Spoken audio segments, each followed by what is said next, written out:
J'ai laissé cela dans les mains du Seigneur, sachant que j'étais un peu enroué, parce que j'ai pris froid. Mais j'ai pensé que si maman était assez bien pour que je puisse revenir, je reviendrai ici pour être avec vous. Parce que lorsque je vois quelqu'un comme maman étendu là, et sachant qu'il y a d'autres mères et pères ici, nous devons tous en arriver là, voyez-vous. Et je pensais que je suis si reconnaissant qu'elle soit prête à partir. Il y a autre chose que j'aimerais exprimer à l'Église. Je crois que j'ai vu Sir Wilson là-bas au fond. Et sœurs et frères Sothman sont peut-être aussi quelque part dans le bâtiment. Et plusieurs d'entre vous qui avez offert votre assistance pour veiller maman pendant la nuit et différentes choses comme cela. Quelle loyauté! J'apprécie tout ce que vous avez fait. Franchement, la famille est épuisée, vous savez, nous sommes à son chevet chaque nuit. Or, la plupart d'entre eux travaillent. Alors, c'est Meda et moi, ou Dolores, et elle a des enfants qui vont à l'école. C'est donc assez pénible de faire cela à 2 ou 3. Vous vous épuisez. Vous avez de la peine à avancer et vous n'arrivez presque plus à le faire. La différence entre le jour et la nuit, spécialement lorsque vous arrivez à l'âge de médaille ou au mien, vous savez, il ne faut pas beaucoup de nuits pour vous épuiser quand vous prenez de l'âge. J'avais coutume de penser que je pouvais rester debout jour et nuit en rentrant de Californie dans ma vieille Ford Model T. Je devenais un peu somnolent sur la route, il me fallait 4 ou 5 jours, peut-être 7 jours pour faire le voyage.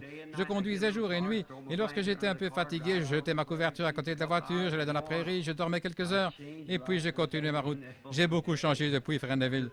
Je réalise que j'ai juste passé les 25 ans, voyez-vous. C'est donc un privilège d'être ici ce soir, dans la maison du Seigneur. Et ce matin, j'avais quelques notes que le Seigneur m'avait données, et j'ai pensé que peut-être ce matin, si j'en avais l'occasion, j'aurais parlé de ça avant de prier pour les malades. Mais étant donné que nous étions en retard avec les questions ce matin, j'ai pensé que si maman se sentait mieux, ce serait peut-être un signe pour que je revienne ici ce soir pour vous parler quelques instants, si je n'interrompais pas le programme de Frère Neville. Alors que j'étais dans la pièce, j'ai reçu un merveilleux témoignage au sujet d'une sœur chrétienne qui est avec nous ce soir. Elle était dans la ligne de prière ce matin, priant pour quelqu'un d'autre. Et dans sa chambre, une pièce sombre, il y a le souper du Seigneur, le dernier souper du Seigneur. Il se trouve que le soleil ne peut jamais pénétrer dans la pièce, et c'est ainsi qu'à 3 heures cet après-midi, ce halo de lumière qui est apparu lorsque nous avons terminé de prêcher sur les âges de l'Église, ici, mais ayant plutôt les couleurs de l'arc-en-ciel, est venu juste sur la tête du Seigneur Jésus. Elle l'a observé pendant quelques instants, puis elle est allée le dire à sa sœur, d'après ce que j'ai compris, et elles sont venues et étaient émerveillées pendant un long moment, environ 1 heure, et ensuite elles ont appelé un voisin prédicateur, qui est frère Stricker ici, afin qu'il vienne voir le phénomène. Ils l'ont observé jusqu'à 5 heures environ. Puis on a demandé au prédicateur de prier, mais il lui semblait qu'il ne pouvait pas prier ou quelque chose comme cela. Peu de temps après, quelqu'un a donné un message et ils avaient donné leur interprétation. Et le message disait qu'ils avaient mal interprété, qu'ils ne l'avaient pas donné correctement. Je crois que c'est juste, n'est-ce pas, Sir Bruce? Ils ne l'avaient pas donné correctement. Cela disait que ce signe voulait montrer en quelque sorte qu'elles étaient appréciées parce qu'elles avaient cru le message proclamé ici au tabernacle comme cela. Il leur fut dit qu'elles verraient des grandes choses plus grandes que cela arriver, qu'elles verraient même des anges descendre et monter. Ainsi, nous vivons dans les derniers jours. Nous sommes près de la fin des temps. Cela peut paraître terrible pour certaines personnes, mais pour les chrétiens, je suis content que nous en soyons là. Je suis content que nous soyons à la fin. Je l'ai dit une fois dans une réunion, et une personne qui me parlait m'a dit, « Que voulez-vous dire? Vous voulez dire que vous seriez content de voir arriver la fin du monde? » Et j'ai dit, « Oh, oui, monsieur, assurément. » Il a répliqué, « Ça ne paraît pas sensé qu'une personne désire que la fin du monde arrive. » J'ai dit, « À la fin du monde, du temps, Jésus vient, et c'est lui que je désire voir. » Et j'ai dit, la Bible parle de tous ceux qui auront aimé son avènement. Et ça fait plaisir de savoir que toutes ces vieilles choses de la vie vont cesser un de ces jours et que nous allons le voir. Il y a quelque temps, on a dit là-bas, oh, il y a de nombreuses années, lorsqu'il y avait l'esclavage, il y avait un vieil homme de couleur. On avait l'habitude de chanter des cantiques, des chants populaires. Il se rassemblait et officiait parmi les esclaves et prêchait, vous savez, et tenait des réunions. Or, un soir, un vieil homme là-bas fut sauvé. Et lorsqu'il fut sauvé, il sut alors qu'il était libre. Il commença donc à dire aux autres esclaves de la plantation le matin suivant, « Je suis libre. » Alors son patron le fit venir et lui dit, « Dis donc, Sam, qu'est-ce que cette histoire que tu racontes aux autres disant que tu es libre? » Il dit, « Oui, patron, c'est vrai. À une réunion hier soir, j'ai été affranchi de la loi du péché et de la mort. » C'est cela. C'est cela. La loi du péché et de la mort. J'en ai été affranchi. Vous étiez une fois liés, voyez-vous, mais maintenant vous en êtes libre. Comme je l'ai dit ce matin, la mort habite seulement dans le péché. Le péché et la mort, c'est la même chose, voyez-vous. Lorsque vous êtes loin du péché, vous êtes loin de la mort, mais lorsque vous êtes dans le péché, vous êtes dans la mort. Et c'est pourquoi, lorsque vous êtes affranchi de la loi du péché et de la mort, vous êtes une nouvelle créature en Jésus-Christ. Et alors vous êtes libre. Et son patron lui dit, « Sam, crois-tu vraiment cela? » Il dit, « Oui, monsieur. Le Seigneur m'a appelé hier soir pour parler à mon peuple et leur dire qu'ils peuvent être affranchis de la loi du péché et de la mort. Bien que nous soyons des esclaves, nous pouvons être affranchis de la loi du péché et de la mort. » Il a dit, « Sam, crois-tu vraiment cela? » Il a dit, « Patron, je ne sais pas ce que tu vas faire de moi après ce que je viens de déclarer. Mais je te le dis, je suis un homme libre. Je suis libre de la loi du péché et de la mort. » Et il dit, « Sam, je suis aussi un chrétien, tu sais. Et parce que Dieu t'a affranchi du péché et de la mort, que tu es un chrétien et que tu as envie d'en parler à tes frères, je vais aller là-bas ce matin pour te libérer et signer la proclamation. Tu peux être un homme libre qui n'est lié par personne pour aller prêcher l'Évangile à tes frères. » Il dit que ce vieil homme prêcha pendant de nombreuses années. Un jour, comme c'est notre destin à tous, nous arrivons à la fin de notre route. Et quand il est arrivé à la fin de sa route, à ce moment-là, il resta inconscient pendant peut-être plusieurs heures. Et beaucoup de ses frères blancs vinrent lui rendre visite. Il se trouva qu'un groupe était dans le bâtiment. Lorsqu'il se réveilla et revint à lui, il regarda autour de lui, il dit, « Vous voulez dire que je ne suis pas encore là? » Il répondit, « Sam, tu dormais. » Il dit, « Non, je ne dormais pas. J'étais de l'autre côté. » Les frères dans le ministère lui dirent, « Sam, dis-nous ce que tu as vu de l'autre côté. » Eh bien, leur dit-il, « Je suis entré par une grande porte blanche comme les perles, et lorsque je suis entré là, j'ai vu le trône. Et je l'ai vu. Et un ange est venu vers moi et a dit, « Es-tu Sam? » J'ai dit, « Oui, c'est moi. » Il dit, « Sam, voici une robe et une couronne. Tu as gagné ceci, Sam, par les grandes œuvres que tu as accomplies sur la terre. » Il répondit, « Ne me parlez pas d'une robe et d'une couronne comme récompense. » Il a dit, « Qu'aimerais-tu comme récompense? » Il répondit, « Laissez-moi simplement le regarder pendant 1000 ans. » Je crois que nous nous ressentons tous cela, n'est-ce pas? Je ne veux ni robe, ni couronne, ni palais. J'aimerais simplement le regarder. J'aimerais seulement le regarder, simplement. Vous savez, Ne voudriez-vous pas juste, j'aimerais te tenir la main pendant que je le fais, frère Neville. Nous pourrions le faire ensemble et dire, pense à ça, frère Neville. Dans quelles conditions nous sommes restés au tabernacle? Par la chaleur et le froid et tout le reste. Mais regardez ici, le Fils du Dieu vivant. Ne serait-ce pas merveilleux de regarder et de voir sa physionomie? 2 fois dans ma vie, non, 3 fois, je l'ai vu dans une vision. Il avait la même apparence chaque fois, mais il n'y a pas un seul artiste au monde qui saurait peindre son portrait. Ils peindront peut-être quelque chose qui lui ressemble, mais il m'est apparu comme un homme qui pourrait, rien qu'en parlant, provoquer la fin du monde, et pourtant si doux et aimable. Oh, il n'y a pas. Il y a tellement plus de caractéristiques que ce que le pinceau d'un artiste pourrait saisir. Et je veux vraiment le voir un jour en personne. Et j'ai souvent pensé que j'aurais aimé l'entendre lorsqu'il leva ses précieuses mains et dit « Venez à moi ». Voir son air fatigué et là, lorsqu'il était fatigué, épuisé par son voyage, il dit « Venez à moi, vous tous qui êtes fatigués et chargés, je vous donnerai du repos. Prenez mon joug sur vous et apprenez de moi, car je suis doux et humble. » J'aurais aimé l'entendre dire cela. Je n'étais pas là en ce jour, je ne me tenais pas avec Pierre, Jacques et Jean, mais j'espère que je serai près d'eux ce jour-là, lorsque je l'entendrai dire « C'est bien, bon et fidèle serviteur. Entre maintenant dans les joies du Seigneur. » Et dire que ceux qui ont écrit cette Bible, Paul, Ésaïe, Jérémie et tous les apôtres et ses précieux frères, où qu'ils soient maintenant,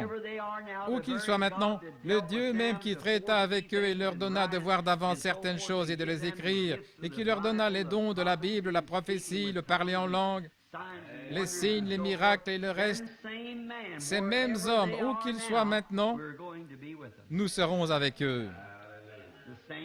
Le même Dieu, avec les mêmes choses. Ce n'est plus une supposition, nous le savons maintenant, voyez-vous, parce qu'il est vraiment présent et nous savons que c'est ainsi. Alors, ne devrions-nous pas être les gens les plus heureux sur la terre? Que pourrions-nous désirer de plus? Cet après-midi, je parlais à un homme âgé. Je crois qu'il a dit qu'il avait 88 ou 89 ans et qui est devenu chrétien tout récemment. Je l'ai baptisé au nom de Jésus-Christ alors qu'il n'avait rien d'autre sur lui que son complet du dimanche. Je l'ai emmené dans l'eau. Je crois que Frère Wood lui a prêté une paire de pantalons et nous l'avons baptisé ici dans l'eau.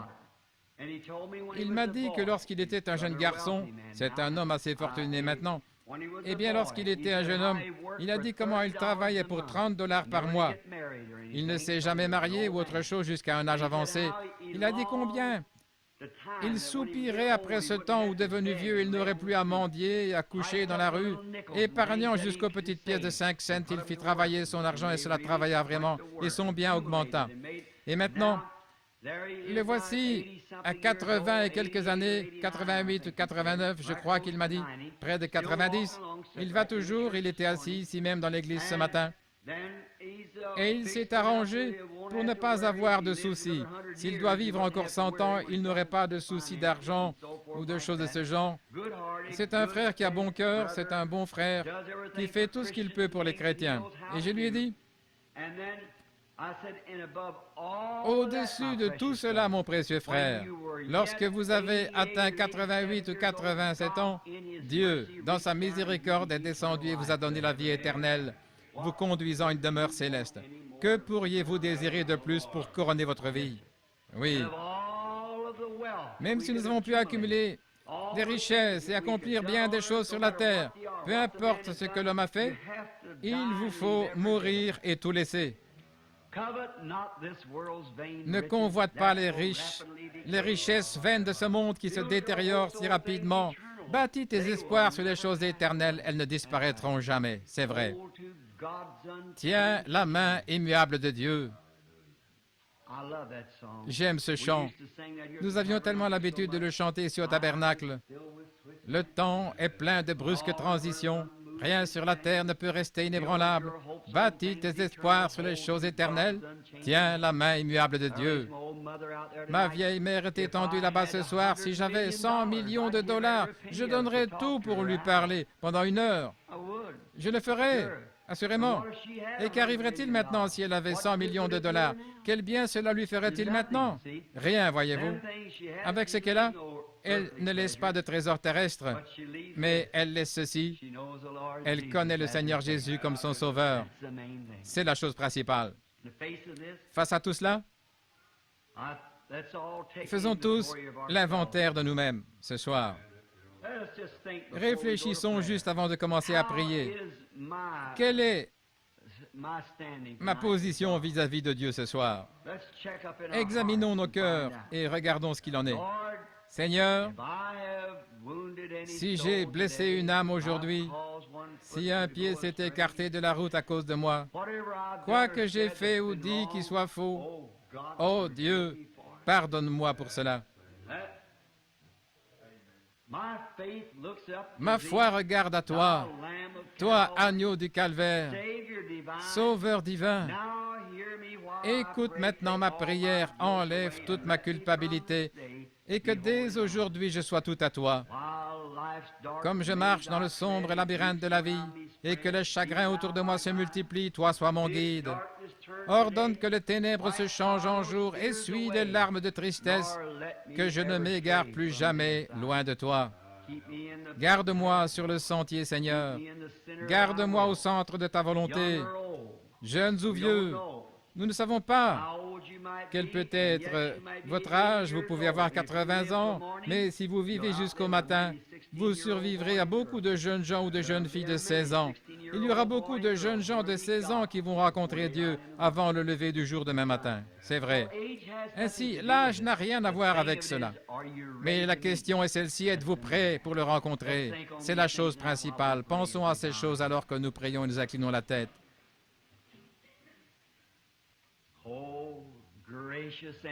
Ô bienveillant, saint et vénérable Père de la vie, nous entrons dans ta présence, toi le Dieu Tout-Puissant, pour te dire merci du plus profond de notre cœur pour le privilège d'être assis ici ce soir. Alors que je marchais dans cet hôpital il y a un instant, observant ces gens dont certains étaient inconscients, saignaient, criaient ou étaient agités et avaient dû être attachés à leur lit. Oh Dieu, je prie que chacun d'eux soit prêt, Père, qu'ils soient prêts à te rencontrer s'ils doivent quitter cette vie. Et dire, Seigneur, que ce pourrait être nous, chacun de nous ici, si ce n'était à cause de ta grâce. Mais tu nous as laissé vivre pour nous rassembler à nouveau ce soir, afin de nous préparer.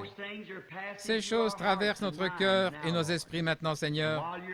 Et pendant que tu sondes nos cœurs, s'il y a en nous quoi que ce soit d'impur, Seigneur, enlève-le, Père. Oh Dieu, consacre nos âmes à toi. Nous te remercions pour tout ce que tu as fait et pour ce que nous croyons que tu feras et pour cette lumière qui est apparue aujourd'hui dans la maison de Sœur Bruce. Je te remercie pour cela, Seigneur, cela les fortifiera. Maintenant, Seigneur, je te prie d'accorder ce soir à nos âmes d'être rafraîchies constamment dans ta présence ici dans ce tabernacle. Nous te remercions, Père, pour ce tabernacle. Nous te remercions pour son pasteur ici, notre frère Neville, un homme plein d'humilité, un homme intègre, un homme qui est plein de l'amour de Dieu pour Christ et son Église. Je te prie de le bénir, ainsi que sa gentille petite compagne et ses enfants. Et Seigneur, puisse-t-il rester longtemps avec nous ici sur la terre, accorde-le. Garde la maladie éloignée de leurs portes et garde-les en bonne santé. Garde la maladie éloignée de toutes nos portes, Seigneur. Garde-nous en bonne santé afin que nous puissions te servir. Et maintenant, nous déposons nos âmes sur l'autel pour qu'elles soient sondées. Alors que j'ouvrirai les yeux dans quelques instants pour lire ta parole, si c'est ta volonté, ne saurait tomber sur moi d'essayer de briser le pain de vie pour les gens. Maintenant, Seigneur, aide-moi à dire quelque chose qui puisse aider une pauvre âme fatiguée ici ce soir. Aide-nous, afin que cela soit aussi des paroles de correction pour que nous sachions comment nous conduire et ce que nous devons faire et comment nous devons vivre dans ce monde présent si nous attendons à faire du ciel notre demeure. Accorde-le, Seigneur, et guéris les malades. S'il y en a parmi nous, Seigneur, qui sont malades, nous te prions de les guérir. Fortifie ceux qui sont fatigués. Nous prions pour eux. Nous ne prions pas seulement pour cette Église, mais aussi pour d'autres églises à travers le monde entier, là où des prières et des supplications sont adressées à Dieu. Et tous ces saints au cœur affamé qui par dizaines de milliers crient « Viens, Seigneur Jésus, viens !» Oh, certainement, tu entendras un jour notre cri, Seigneur, et tu viendras. Si nous sommes appelés à nous endormir avant que cela vienne, cette venue, nous savons que la trompette sonnera et que les morts en Christ ressusciteront premièrement. Nous apparaîtrons et nous nous tiendrons dans ta présence un jour. Nous te remercions pour ceci et nous attendons ce moment-là. Maintenant, prépare nos cœurs, car nous te le demandons au nom de Jésus. Amen. Maintenant, je ne m'attends pas à prêcher très longtemps ce soir, peut-être 30 ou 40 minutes, d'un petit sujet que j'aimerais premièrement lire un passage des Écritures dans le livre des Psaumes, Psaume 105, en lisant jusqu'au verset 15 inclus. Pendant que je lis ce psaume, je désire que vous écoutiez attentivement la lecture de la parole, parce que la parole de Dieu ne faillira jamais. Louez l'Éternel, invoquez son nom, faites connaître parmi les peuples ses hauts faits. Maintenant, pensez un peu à ça. Louez l'Éternel, rendez-lui grâce, invoquez son nom, faites connaître parmi les peuples ses hauts faits. Chantez. Chantez des psaumes en son honneur. Parlez de toutes ses merveilles. Glorifiez-vous de son saint nom. Que le cœur de ceux qui cherchent l'Éternel se réjouisse. Ayez recours à l'Éternel et à son appui. Cherchez continuellement sa face. Souvenez-vous des prodiges qu'il a faits, de ses miracles et des jugements de sa bouche. Vous, postérité d'Abraham, son serviteur, enfants de Jacob, ses élus, il est l'Éternel notre Dieu. Ses jugements s'exercent sur toute la terre. Il se rappelle à toujours son alliance, ses promesses pour 1000 générations. L'alliance qu'il a faite avec Abraham et le serment qu'il a fait à Isaac, il a érigé pour Jacob en loi, pour Israël en alliance éternelle. Disons, je te donnerai le pays de Canaan comme héritage qui vous est échu.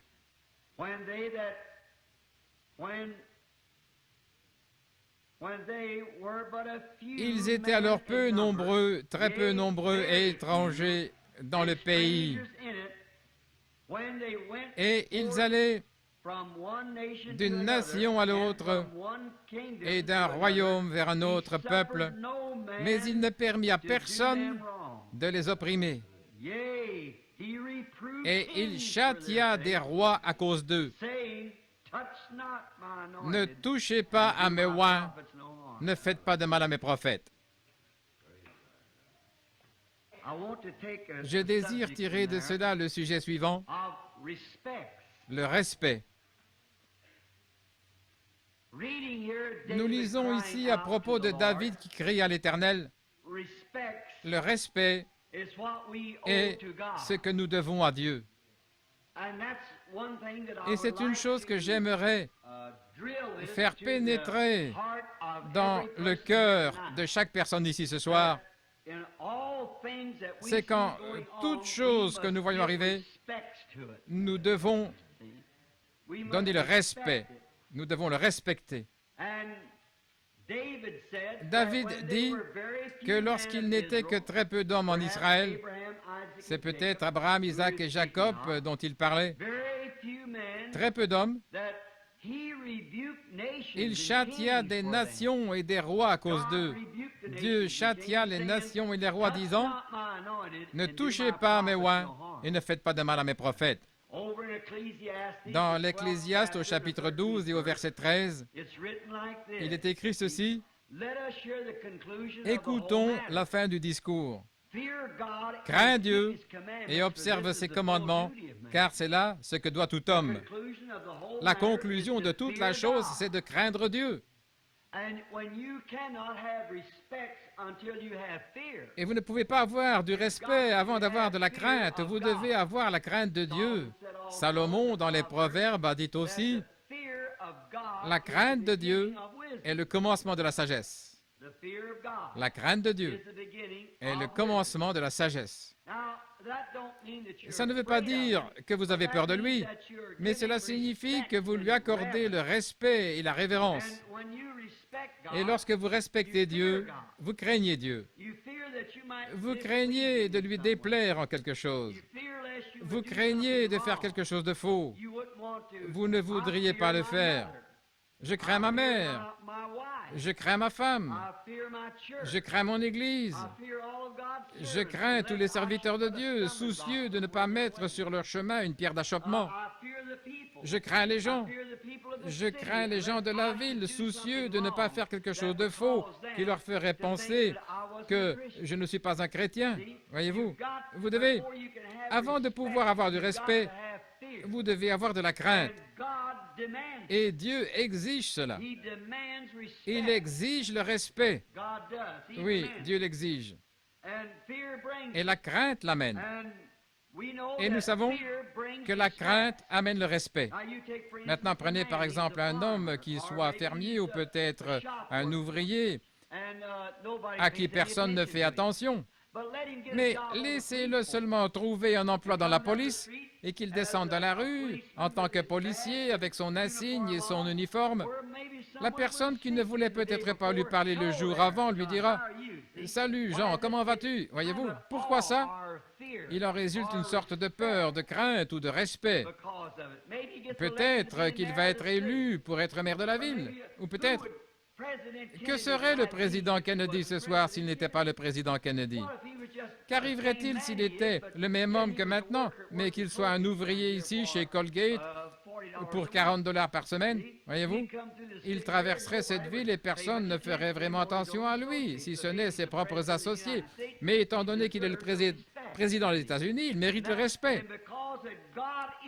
Et parce que Dieu est Dieu, il mérite le respect. C'est vrai. Et nous devons le respecter et avoir de la crainte pour lui, et cela produit le respect. Dieu a exigé cela pour lui-même et pour tous ses serviteurs. Dieu exige le respect pour ses serviteurs. Ses serviteurs, comment savons-nous qu'ils sont ses serviteurs? Parce qu'il confirme ses serviteurs par sa parole. Il prend ses serviteurs et en fait des serviteurs de Dieu, et il prouve qu'ils sont des serviteurs en faisant accomplir sa parole au travers d'eux. Et lorsque vous respectez ce serviteur, vous respectez Dieu. Ainsi, lorsque je vous respecte et vous me respectez et que nous respectons les uns les autres, alors nous respectons Dieu. Jésus n'a-t-il pas dit? Tout ce que vous avez fait à l'un de ses plus petits des biens, c'est à moi que vous l'avez fait. Et il vaudrait mieux pour vous qu'on pende à votre cou une meule de moulin et qu'on vous jette au fond de la mer que d'offenser un seul de ses petits. Car je vous dis que leurs anges voient continuellement la face de mon Père qui est dans les cieux. Or, nous savons qu'étant des enfants de Dieu, nous sommes une partie de Dieu. Et Dieu exige ce respect. Ensuite, Dieu montre qui sont ses enfants. Il le montre par des prodiges et des signes qui s'accomplissent. Nous allons maintenant commencer et examiner le cas de certaines de ces personnes. Maintenant, si je devais en nommer une pour commencer, je penserais... Prenons un instant Noé. Eh bien, Noé avait une révélation venant de Dieu. Pourtant, elle était contraire à tout ce que démontrait la science. Cependant, il avait parlé à Dieu et Dieu lui avait parlé. Et il alla préparer une arche Alors les moqueurs et les railleurs, la Bible a dit qu'ils seraient dans les derniers jours comme en ce temps-là. Ces gens se moquèrent de Noé. Eh bien, ils pensaient qu'il avait perdu la tête parce qu'il construisait une arche. Mais Dieu apporta le jugement sur ces moqueurs parce qu'ils ne voulaient pas écouter le messager de Dieu et entrer dans cette arche par sa prédication. Alors Dieu envoya son jugement divin sur la terre. Premièrement, il fit des préparatifs pour tous ceux qui le recevraient, afin qu'ils puissent échapper. Et alors, s'ils n'y échappaient pas, il ne restait qu'une chose. S'ils ne veulent pas accepter ce que Dieu a préparé comme échappatoire, alors il ne reste plus qu'une chose, c'est le jugement divin. Vous ne pouvez faire que deux choses, ou accepter la miséricorde, ou recevoir le jugement. Vous devez accepter l'un ou l'autre. C'est là où nous nous trouvons ce soir. Ou bien nous acceptons la miséricorde de Dieu, ou bien nous passons par son jugement. Il n'y a pas moyen de contourner cela. Dieu prévoit toujours un moyen d'échapper pour ceux qui le désirent. Alors, ceux qui restent doivent passer par le jugement, pas parce que Dieu le veut ainsi, mais parce qu'ils ont choisi ce chemin eux-mêmes. Voyez-vous, ils font leur propre choix. C'est là que nous nous trouvons ce soir, mes amis. C'est la même chose. Nous pouvons ou bien accepter le moyen prévu par Dieu pour échapper ou bien passer par son jugement, soit l'un ou l'autre. N'êtes-vous pas heureux ce soir d'avoir choisi le moyen d'échapper? Parce que tous ceux qui refusent le moyen d'échapper devront passer en jugement. Ensuite, il y a un autre homme dont j'aimerais parler. C'était un grand et puissant prophète du nom de Moïse. Le peuple Israël aurait dû comprendre, selon les Écritures, que Dieu allait les délivrer et les faire sortir d'Égypte. Mais dès que Dieu eut préparé son homme et l'eut envoyé en Égypte, ils n'eurent aucun respect pour lui. Ils le repoussèrent et dirent, « Nous tueras-tu comme tu as tué l'Égyptien? » À cause de cela, il dut rester en esclavage pendant 40 ans de plus. Ils restèrent dans l'esclavage parce qu'ils refusèrent de respecter le libérateur qui était venu pour les délivrer. Cela les réduisit de nouveau en esclavage. Non pas parce que Dieu voulait qu'ils y restent, le moment était tout à fait juste, mais ils restèrent 40 ans de plus parce qu'ils refusèrent d'accepter les moyens prévus par Dieu pour échapper. Combien je crois que c'est le même cas ce soir. La même chose, voyez-vous. Ils refusèrent la sortie proposée, mais Dieu était déterminé et avait dit à Abraham et à eux, dans son alliance, comme nous l'avons lu ce soir dans le chant de David, il leur avait promis qu'il allait faire une certaine chose. Ainsi, Dieu va tenir sa promesse. Il allait les faire sortir de toute manière. Mais peut-être qu'une autre génération mourut, l'ancienne génération qui s'était moquée de Moïse et qui n'avait pas accepté le message. Cette génération, 40 ans, mourut et Moïse revint vers une autre génération. Voyez-vous ce que je veux dire? S'ils n'acceptent pas cela, Dieu laissera mourir cette génération et il suscitera une nouvelle génération pour le faire. Ils avaient donc refusé cela. Alors nous voyons que la génération suivante, lorsque Moïse descendit là-bas pour démontrer qui il était, vous savez, Moïse avait peur d'y retourner. Moïse avait alors 80 ans et il était parti pendant 40 ans. Et lorsqu'il parla à Dieu au buisson ardent, il dit, « Qui devrais-je leur dire m'a envoyé ?» Dieu n'avait pas de nom. Il dit, « Qui devrais-je leur dire m'a envoyé ?» Lorsque je leur dirai, « Le Dieu de vos pères m'est apparu », ils diront, « Qui est le Dieu de nos pères ?» Alors, que leur dirai-je? Il répondit, « Tu leur diras, « Je suis celui qui suis. » Tu leur diras que je suis celui qui suis. Et il dit, « Qu'y a-t-il dans ta main, Moïse ?» Il dit, « Un bâton. » Et il le jeta à terre et il se transforma en serpent. Il mit sa main dans son sein et elle en sortit avec la lèpre. Il la remit et elle fut guérie. Il lui dit, « Va là-bas avec ces signes et accomplis-les devant les gens. Et ce sera une confirmation. Ils sauront par ces signes que je t'ai envoyé pour la délivrance. » Oh, frère, Dieu fait toujours cela. Dieu donne toujours des signes surnaturels. Voyez-vous? Et maintenant, lorsqu'il descendit là-bas, il appela les gens et accomplit ces signes devant eux. Et alors tout Israël crut, chacun d'entre eux, et ils allèrent directement au palais pour la libération. Et alors Pharaon décida de ne pas les libérer, et Dieu fit tomber le jugement sur Pharaon. Et nous savons ce qui est arrivé en Égypte. C'est étrange. Après avoir vu tous ces signes se produire, une fois arrivés à la mer Rouge, ayant donc découvert que c'était Dieu lui-même qui avait accompli tous ces signes, eh bien là, à la mer Rouge, ils commencèrent par douter que Dieu fût capable de les faire échapper. C'est là que nous commettons notre faute.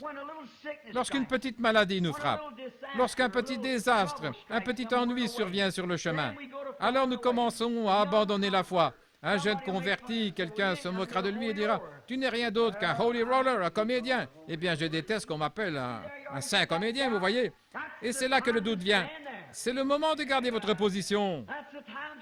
C'est le moment de respecter le messager. C'est le moment de donner la gloire à Dieu. Et Moïse dit « J'ai déjà accompli ces 10 miracles devant vous. Dieu vous a donné 10 miracles et voilà que vous avez peur de la mer. Certainement. Que vous faudra-t-il de plus pour croire? » Il alla prendre son bâton, le tint au-dessus de la mer, et les orages vinrent et soufflèrent la mer jusque de l'autre côté, puis ils traversèrent. Et aussitôt qu'ils arrivèrent là-bas, ils commencèrent à se plaindre qu'ils n'avaient pas de pain. Voyez-vous, la même chose. Puis Dieu fit pleuvoir du pain du ciel pour eux. Ensuite, ils se plaignirent qu'ils n'avaient pas d'eau. C'était une plainte après une autre. Vous dites, peut-être que c'était des inconvertis. Eh bien, peut-être, car il y avait une foule mélangée qui allait avec eux, c'est vrai. Mais j'aimerais vous rappeler autre chose. Si Dieu a envoyé le messager et a confirmé par les signes qu'il était le messager envoyé par Dieu, alors il leur incombait d'obéir à ce messager. Exactement. Ils devaient obéir au messager et avoir du respect pour ce messager. Voyez Josué et Caleb, ils restèrent à son côté. Oui, monsieur, quoi que Moïse fit, il le faisait aussi. Que Moïse eût raison ou pas, il restait néanmoins avec lui, voyez-vous, parce qu'il savait que c'était le messager de Dieu. Et nous voyons qu'un jour, même Myriam, une prophétesse, et Aaron, le souverain sacrificateur, se moquèrent de la femme de Moïse, parce qu'elle était éthiopienne. Ils pensèrent, n'y avait-il pas assez de femmes à marier dans notre propre groupe sans avoir besoin d'aller là épouser cette femme?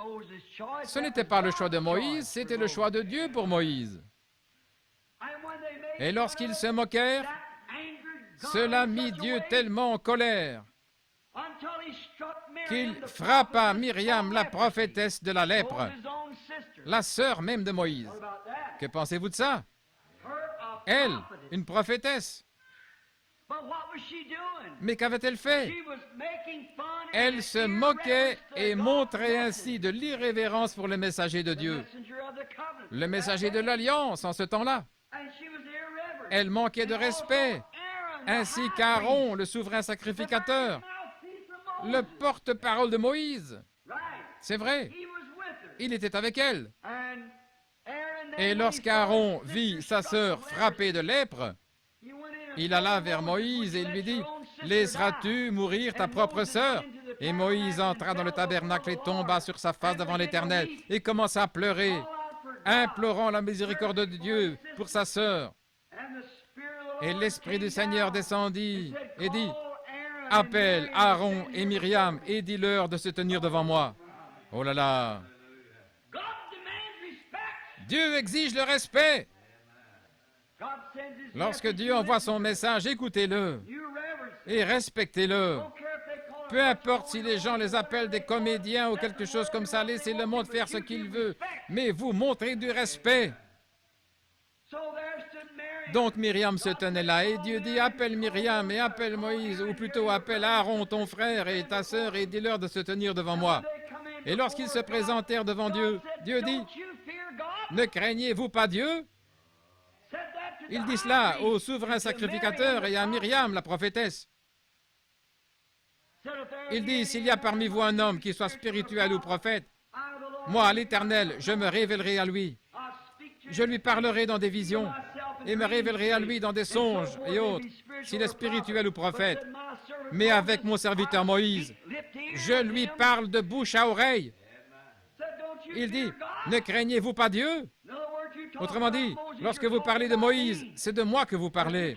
Si vous ne pouvez pas respecter Moïse, vous ne me respectez pas. N'ai-je pas prouvé parmi vous qu'il est mon serviteur? Et vous ne lui montrez aucun respect. Quelle leçon cela devrait être pour les gens aujourd'hui. Pas de respect, pas d'honneur. Il ajouta, c'est parce que tu ne l'as pas fait et que tu as attrapé la lèpre. C'est la raison pour laquelle ces choses sont arrivées. Parce que vous auriez dû savoir que c'était mon serviteur. Vous le savez bien. Donc, lorsque vous dites quelque chose contre lui, c'est contre moi que vous le dites. Alors Moïse pria pour que sa vie fût épargnée. Et Dieu épargna sa vie. Elle ne vécut pas très longtemps après cela, elle mourut. Mais elle fut purifiée de sa lèpre et elle resta hors du camp pendant 7 jours, vous savez, pour sa purification, afin d'être purifiée de sa lèpre. Dieu la guérit. Mais ce qu'il essayait de leur faire comprendre était ceci. Vous devez respecter ce que je fais.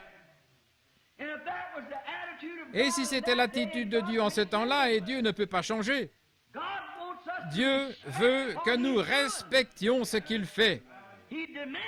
Il l'exige. Il dit, ou bien vous respectez cela, ou bien quelque chose d'autre va arriver. Un homme me dit l'autre jour, un pauvre homme, il balaye ici au marché pour vivre. Il a eu une dépression nerveuse, il est très mal en point, il est luthérien, et ils avaient eu la communion. Incapable de marcher jusqu'à l'église, il prit un taxi, il dit que cela lui coûte 80 cents pour aller et 80 cents pour revenir. Son voisin, qui est vraiment impie, l'ayant vu un matin prier le Notre Père, il s'est moqué de lui, il le tourna en ridicule. Il dit à ce voisin, il dit à cet homme, « Où es-tu allé en taxi ce matin? » Il dit, « C'était la communion, je suis allé à l'église. » Qu'est-ce que la communion? Il dit, « C'est lorsque nous prenons le pain et le vin. » Il dit, « J'ai aussi la mienne ce matin à table avec une tranche de pain et du whisky. » Oui. J'ai entendu parler de 3 garçons qui, une fois, se moquèrent de la communion à l'église. J'en ai entendu parler. Ils allèrent dans leur chambre d'hôtel et avec des sandwichs au jambon et une bouteille de whisky, et ils eurent là leur communion, se moquant de la communion qu'ils avaient dans une église pentecôtiste. Moins de 3 mois plus tard, tous les 3,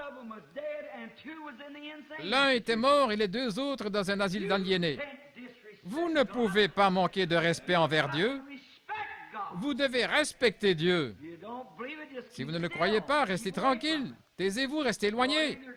Faites cela ou alors venez avec révérence et respectez-le. Ne vous moquez pas des gens qui sont dans l'esprit. Ne parlez pas des gens qui adorent dans l'esprit de Dieu. Laissez-les tranquilles. Je me tenais au coin de la rue en train de prêcher. Il y a plusieurs années, alors que je n'étais qu'un jeune prédicateur, une femme passa. Elle était de foi catholique et je savais que son mari était catholique et elle n'était rien. C'était une très jolie femme, ravissante d'environ 20 ou 22 ans. Je la connaissais alors qu'elle était jeune fille ici en ville. Elle s'est approchée en se tenant et elle a dit, « Je ne laisserai pas ma vache avoir la religion de William Branham. » Et le soir suivant, avant d'avoir pu arriver vers elle, elle était mourante à l'hôpital. Et aujourd'hui encore, ils ne savent pas toujours ce qui l'a tuée. Elle était mourante à l'hôpital et son mari vint me chercher. Il était catholique. Et il vint, il a dit, « Venez vite faire une prière pour ma femme. Elle vous a réclamé toute la soirée. Elle se meurt. » J'ai dit, « Eh bien, je vais aller. » J'entrai dans la voiture et j'ai quitté la réunion et j'ai parti pour l'hôpital. J'ai grimpé les escaliers en courant et j'ai rencontré une infirmière qui m'a dit, « Elle est déjà morte. » venez quand même faire une prière pour elle. J'ai dit, elle est morte. Faites quand même une prière, ça ne lui fera aucun bien maintenant. Eh bien, venez la voir. Je suis allé là. Elle avait des cheveux noirs à reflets auburn. C'était une très jolie femme, avec quelques taches de rousseur sur le visage et de grands yeux bruns. Et cette femme, me dit cette infirmière, Billy, elle est morte dans une telle agonie qu'elle criait votre nom si fort qu'elle pouvait, disant, dites-lui de me pardonner. À tel point que ces taches de rousseur apparaissaient sur son visage comme des verrues et ses grands yeux sortaient de ses paupières à moitié fermées. Bien sûr, vous savez, lorsqu'une personne meurt, cela fait travailler les reins et les intestins. C'est ainsi qu'une vapeur s'élevait de son corps. Elle mourut dans une telle agonie, non pas parce qu'elle me manqua de respect, mais parce qu'elle manqua de respect envers l'Évangile que je prêchais, où Dieu accomplissait des signes et des prodiges. Il y a quelque temps à New Albany, j'étais en train de parler à un pêcheur pour le conduire à Christ, lorsqu'un grand bonhomme aux mains calleuses dans le garage, un de mes amis dont le gendre exploitait le garage juste à côté, j'étais là prêchant à l'heure du dîner, en mangeant un sandwich et je lui parlais de Dieu. Pendant la journée, je cherchais un endroit à l'heure du dîner pour essayer de gagner une âme à Christ. Il dit, « Monsieur Branham, je n'étais qu'un jeune prédicateur. » Il dit, « Monsieur Branham, ma mère avait ce genre de religion, cette religion qui touche le cœur. » Et les larmes coulaient sur ses joues. Je lui dis, « Combien de temps est-elle partie? » Il dit, « Des années. » Elle a toujours prié pour moi. Je lui dis, « Le Dieu qui a entendu ses prières essaye d'y répondre en ce moment même. » Et cet homme est venu en disant, « Hello, il était ivre et il dit, « Hey Billy, écoute, chaque fois que tu veux venir dans mon garage, tu peux venir, mais n'apporte pas avec toi ta religion de comédien. » Je me suis tourné vers lui. « Partout où Christ n'est pas le bienvenu, je n'irai pas. » Il se retourna et dit, « Oh, reprends tes sens, mon garçon. J'entendis simplement, dans mon cœur, une voix dire, « Tu récoltes ce que tu sèmes, et il vaudrait mieux pour toi qu'on suspende à ton cou une meule de moulin qu'on te jette au fond de la mer. » Et son propre gendre, ce même après-midi, lui passa dessus avec un camion Chevrolet de 2 tonnes et il fut écrasé. Voyez-vous, vous devez respecter Dieu, vous le devez. Dieu exige le respect. Il l'exige. Ainsi, Myriam aurait dû le savoir, et Aaron de même, sachant que Moïse était conduit par l'Esprit de Dieu pour accomplir ce qu'il allait faire. Un prédicateur baptiste m'a écrit une lettre il y a quelques jours. Oh, quelle semonce il m'a adressé. Il a dit, un type aussi paresseux que vous, qui a un ministère soi-disant comparable à celui d'Élie le prophète, et de vous voir rester assis à la maison à ne rien faire. Ainsi, Billy, agissant comme secrétaire, lui a écrit une lettre en réponse. Il a pensé, eh bien, je crois que je vais simplement lui répondre, mais il pensait qu'il ferait mieux de me la faire lire avant de répondre. Elle était rédigée avec diplomatie et il a dit, « Ceci n'est pas mon père, c'est moi. Vous venez de dire que mon père avait un ministère comme celui d'Élie. Vous avez dit qu'il restait assis quelque part au bord d'une rivière avec une canne à pêche ou qu'il se trouvait à la montagne, son fusil à la main. Alors que diriez-vous d'Élie qui restait assis 3 ans près d'un ruisseau? Ne savez-vous pas qu'ils sont conduits par l'Esprit de Dieu pour faire ce qu'ils font? Voyez-vous, chacun essaie de diriger les choses à sa manière. Mais l'homme doit être conduit par l'Esprit de Dieu. Et on doit respecter cela, c'est tout. Et si l'autre jour, une âme précieuse a vu un autre frère, celui a dit, « Où est Bill? » Il a dit, « Il est parti au Canada. » Je suppose qu'il est parti chasser. Oui, il va chasser. Oh, quel non-sens. Bon, cet homme ne savait pas que j'étais sous la puissance du Saint-Esprit, que c'était par une vision qui était ainsi dit le Seigneur que je devais y aller. Que ferez-vous au jour du jugement? Quel bien cela ferait-il si j'allais à son chevet prier pour lui? Premièrement, il ne me croit pas. Ces gens viennent dire de telles choses comme si je ne savais pas qu'ils ne croient pas. Bien qu'ils vous tapent sur l'épaule et vous appellent frère, pourtant vous savez qu'ils ne croient pas. Ils ne croient pas. Et vous ne pouvez absolument rien faire pour eux. Ils vous appellent pour venir prier pour eux, mais cela ne leur fera aucun bien, parce qu'ils manquent de respect. Vous devez le croire. Observez ceux qui croient vraiment et voyez ce qui arrive. Vous devez le respecter. Jézabel, du temps d'Élie, comme elle manqua de respect envers Élie. Élie était en fait son pasteur, c'est sûr. Elle ne voulait pas le reconnaître. Bonté divine, non. C'était une athée ou une infidèle, une adoratrice d'idoles. Elle avait ses propres prêtres païens. Pourtant, Élie était son pasteur. Dieu l'envoya là pour être pasteur. Il était son pasteur. S'il l'a repris sévèrement et lui révéla tous ses péchés, malgré tout, il était son pasteur. Elle ne voulait pas le reconnaître et lui manqua de respect. Elle le haïssait. Assurément. Que lui arriva-t-il? Dieu laissa les chiens la dévorer dans la rue. C'est vrai. Pourquoi? Parce qu'elle manqua de respect envers le message qu'Élie prêchait. Dieu exige le respect. Vous devez l'avoir. Si vous voulez recevoir quelque chose de Dieu, vous devez respecter Dieu. Et cela doit venir de votre cœur, du fond de votre cœur. Vous devez le faire. Mais elle manqua de respect envers Dieu en manquant de respect envers son prophète.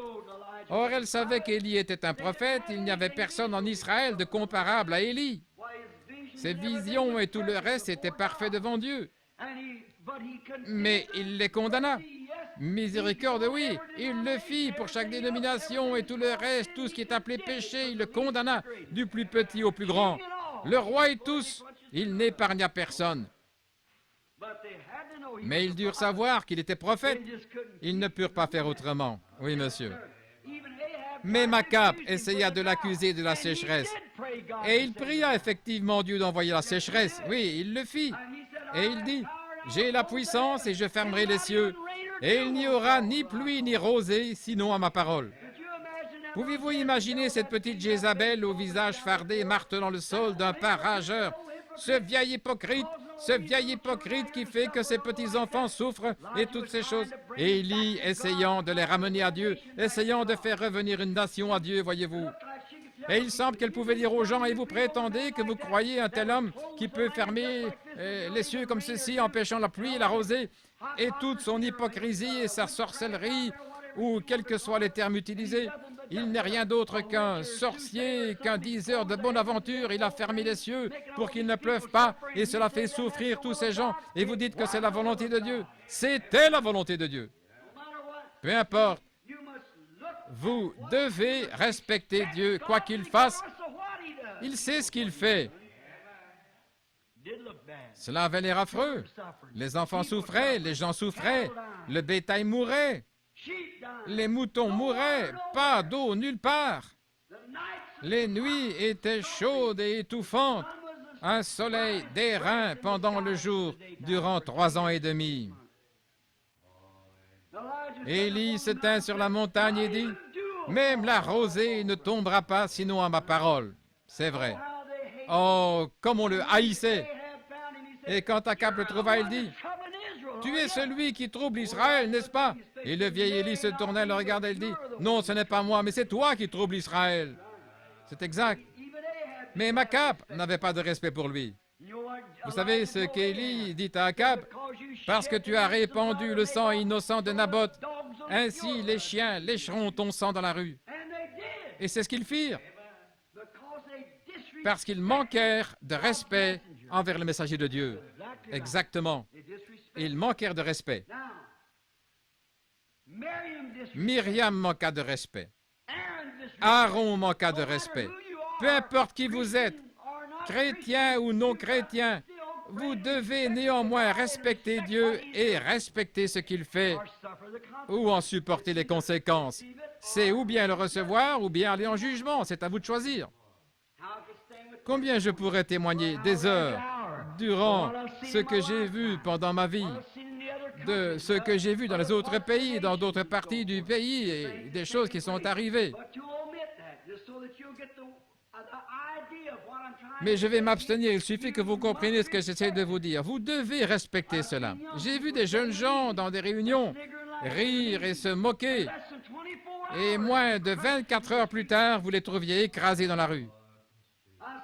J'ai vu des jeunes gens présents aux réunions une certaine année à un certain endroit. Et lorsque j'y suis retourné, peut-être 6 mois plus tard, pratiquement tous étaient partis ou tués ou frappés d'une maladie quelconque. C'est vrai. Vous devez respecter cela. Je me souviens d'une certaine jeune fille un soir dans le Tennessee. Alors que je sortais, après avoir prêché dans une grande église baptiste, alors que je passais la porte, je me suis senti conduit ce soir à l'appeler à venir à Christ. Eh bien, elle m'a ri au nez lorsque je l'ai appelée à venir à Christ. C'était l'une des filles du diacre. Elle s'est tenue près de la porte ce soir-là et elle m'a attendu. Et quand je suis sorti, elle a dit, « Je veux que vous sachiez ceci maintenant. Ne me mettez plus jamais dans l'embarras comme cela. » Je lui ai dit, « C'est Dieu qui vous appelait. » Elle a dit, « Non sens, je suis jeune. J'ai bien le temps. Mon père a assez de religion pour nous tous à la maison. » Je lui ai dit, « Pas assez pour vous, sœur. Chacun doit avoir sa propre religion. » Elle a dit, « Si je veux que quelqu'un me parle, je choisirai quelqu'un qui a du bon sens, pas quelqu'un comme vous. » Je lui ai dit, « Allez, dites ce que vous voulez, ça ne me dérange pas. Mais un jour, vous le regretterez. » Peu après, en passant dans la même ville, et voilà qu'elle descendait la rue, débraillée, avec son jupon qui pendait, une cigarette à la main. Elle m'a offert du whisky. La même chose. Et voici son témoignage. Elle a dit, « Vous vous souvenez du soir où vous m'avez appelé, là? » C'était la vérité, dit-elle. L'Esprit de Dieu me rendait témoignage ce soir-là et essayait de me convaincre de venir. Et depuis lors, je pourrais voir l'âme de ma mère frire en enfer comme une crêpe et en rire. Voilà ce qui est arrivé. Vous devez respecter Dieu. Vous devez le faire, frère, c'est tout. Jézabel manqua de respect. Je me souviens une autre fois, il y a eu des enfants irrespectueux. Ils avaient été élevés dans une famille. Et Élie, bien sûr que les gens le haïssaient parce qu'il avait fait venir cette famine dans le pays. Il y avait des gens qui avaient appris à leurs enfants qu'Élie, un homme comme cela qui avait été pris et enlevé au ciel, avait vraisemblablement dû être tué quelque part, puis simplement enterré et caché. Ils ne croyaient pas cela. Élisée prit sa place. Il était maintenant le messager de ce jour après qu'Élie eut été enlevé. Alors qu'il traversait une certaine ville, les petits enfants de cette ville sortirent en courant pour se moquer de lui et dire, « Hé, toi, vieux chauve, pourquoi ne tu pas monté comme Élie? » Voyez-vous, ils ne croyaient pas qu'Élie était monté. Voilà, c'est ça. Ce n'était pas le manque de respect envers l'homme, c'était le manque de respect envers son message. Il était le successeur d'Élie. Il avait l'onction, l'esprit d'Élie était sur lui. Il alla là-bas et fit exactement les mêmes choses qu'Élie. Alléluia! Jésus a dit, « Celui qui croit en moi, les œuvres que j'ai faites, il les fera aussi. » Oui, ces signes suivront ceux qui auront cru. Ils manquèrent de respect. Et ils manquèrent de respect envers Élie, parce qu'ils croyaient en Élisée, parce que l'Esprit était sur lui. Il fit alors demi-tour, frappa le Jourdain avec son manteau et ouvrit le Jourdain. Il alla et fit les mêmes miracles qu'Élie. Et même tous les prédicateurs de l'école des prophètes là-bas dirent, « L'Esprit d'Élie repose sur Élisée. » Ils répandirent la rumeur dans tout le pays. Et les gens, je parie qu'ils rirent en disant, « Eh, regardez, regardez là-bas, cette bande de comédiens, de fanatiques, qui disent que cet homme est parti au ciel sans mourir, des chevaux sont descendus. Nous n'avons rien vu. Assurément, il ne vit rien du tout. Nous n'avons pas vu de chevaux, nous n'avons pas entendu de chars. C'était absurde. Le vieil homme est mort, ils l'ont enterré et maintenant ils essaient de faire beaucoup de bruit là autour. C'est ce qu'ils disent aujourd'hui, la même chose. C'est aussi ce qu'ils dirent au sujet de Jésus. Ils dirent, ils sont venus, ils ont volé son corps pendant la nuit. Ils payèrent même des soldats pour témoigner de cela. Mais il ressuscita des morts. Et Élie fut enlevé dans un char de feu, tiré par des chevaux de feu. Lorsque ce jeune prophète se dirigea là-bas et traversa la ville, il avait perdu ses cheveux tout jeunes. Alors qu'il descendait, ses petits-enfants coururent derrière lui en disant, « Hé, pourquoi n'es-tu pas monté avec Élie? Espèce de vieux chauve! » Voyez-vous, ils manquèrent de respect. Et que fit Élie? Il se retourna et dans la puissance de l'esprit, il maudit ses enfants. Qu'arriva-t-il? 2 ours sortirent des bois et tuèrent 42 d'entre eux. C'est vrai. Manque de respect, irrévérence. Vous ne pouvez pas faire ça. Vous devez respecter Dieu. Si l'un de ses enfants avait dit, si leur père et leur mère avaient dit, maintenant, enfants, regardez, on dit qu'Élie fut enlevé. À présent, nous n'en savons rien. Je ne sais pas si c'est vrai ou pas, mais laissez-moi vous dire que la meilleure chose à faire, c'est de ne rien dire à ce sujet. Allez votre chemin. Nous avons entendu dire qu'il doit passer par la ville aujourd'hui, il y aura une réunion là. Si c'est le cas et que vous le rencontrez sur le chemin, dites simplement « Bonjour révérend, bonjour monsieur » ou quelque chose comme cela. Parlez-lui. Mais au lieu d'agir ainsi, sans doute qu'à la maison, on leur avait dit « Papa et maman, ils se riaient, ils se moquaient, 10 ans. Regardez-moi ça, ils disent que ce comédien a été enlevé. Pouvez-vous croire une chose pareille? Ils ont dit que ce vieux type chauve, aussi chauve qu'une citrouille, qui n'a pas plus de 35 ans, va venir ici et ils vont tenir des réunions. Ils s'attendent à ce que nous croyions de telles sottises. Oh, ce n'est rien qu'un charlatan, c'est tout. Parce qu'il ne veut pas venir dans notre église, vous voyez. Il est comme Élie, il ne veut pas venir dans nos églises. Il s'agit probablement de sorcellerie, jeter un sort, des supercheries comme Élie. Ils ne croyaient pas en lui. On apprenait donc cela aux petits-enfants à la maison. Si on leur avait appris la révérence et le respect, ils se seraient avancés vers ce prophète de Dieu pour lui demander de prier pour eux. Mais on leur avait appris à ricaner, à rire, à se moquer, un peu comme les enfants aujourd'hui. Beaucoup aujourd'hui se moquent des réunions de rue. Ils se moquent de la prédication de l'Évangile. Ainsi Élie les maudit au nom du Seigneur. Pas à cause des enfants, mais à cause des parents sans respect qui avaient éduqué leurs enfants ainsi à manquer de respect envers Dieu. 2 ours sortirent et en tuèrent 42. C'est de l'irrévérence. Dieu exige le respect. Lorsqu'ils manquèrent de respect envers son prophète, ils manquèrent de respect envers lui. Même s'ils ne croyaient pas, ils auraient dû garder la bouche fermée et rester éloignés. Mais non, il fallait qu'ils mettent leur grain de sel. Il fallait qu'ils disent quelque chose qu'ils n'auraient pas dû dire. Et qu'est-ce qui leur est arrivé? Prenons quelques personnes qui ont montré du respect. Prenons la femme sunamite avec ce même prophète Élie. En fait, ce n'était pas une Israélite. Elle était de Sunem, mais elle croyait en Dieu. Elle vit passer cet homme dans la ville, elle l'entendit parler, elle vit les signes qu'il fit. On raconte dans une histoire, je ne sais pas si c'est vrai ou pas, qu'un jour une meute de chiens sauvages essaya d'attraper une petite fille. Ceci n'est pas dans l'Écriture, c'est seulement une histoire que j'ai lue. Il est dit que la Sunamite était là, debout au coin de la rue, et qu'elle vit que ces chiens allaient tuer cette petite fille. Et ce saint homme qui passait par cette ville leva son bâton vers Dieu et demanda grâce pour ses petits-enfants, et les chiens firent demi-tour et s'en allèrent. Cela s'est-il passé ainsi? Je ne sais pas, mais ça se pourrait. Mais quoi qu'il en soit, cette femme avait perçu que c'était un saint homme. Elle perçut que quelque chose était arrivé. Elle vit ce qu'il était et elle perçut qu'il était un saint homme de Dieu. Et au lieu de manquer de respect envers lui, comme Jézabel, elle le respecta. Elle dit à son mari, « Nous pouvons bien faire ceci. Je t'en prie, construisons-lui une petite maison par ici. Donnons-lui un petit endroit, car il est épuisé. Je l'ai observé, il se fait vieux. Et j'ai remarqué ses cheveux gris qui se mêlent à sa barbe et quand il marche avec son bâton et ses petits bras maigres et la chair flasque. Le voilà qui vient portant une petite cruche d'huile sur son côté, un morceau de peau de mouton autour de lui, sous le soleil brûlant. Son corps paraît brûlé rouge. Je t'en prie, faisons-lui une petite place ici où s'arrêter.